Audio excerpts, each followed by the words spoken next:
Chair. Madam Chair, my amendment removes several poison pill riders and language in this bill will prevent it from ever becoming law.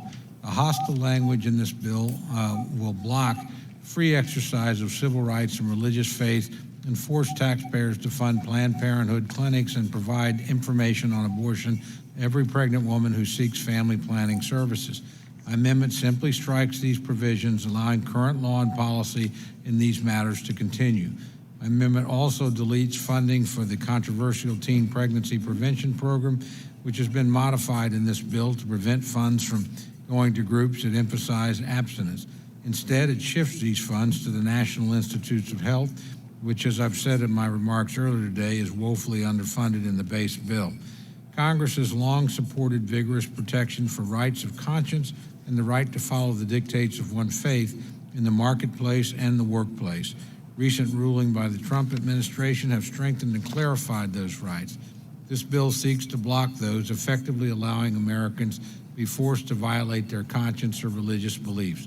For example, one of the rules put forward by the Department of Health and Human Services protects physicians, pharmacists, nurses, teachers, students, and faith-based charities who do not wish to provide, participate in, pay for, provide coverage for, or refer for services such as abortion, sterilization, or assisted suicide.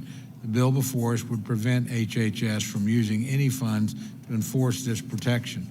The bill also requires all grantees receiving funds under Title X Family Planning Program to provide information about abortion services to every pregnant woman they serve, regardless of the religious beliefs of the woman or the grantee.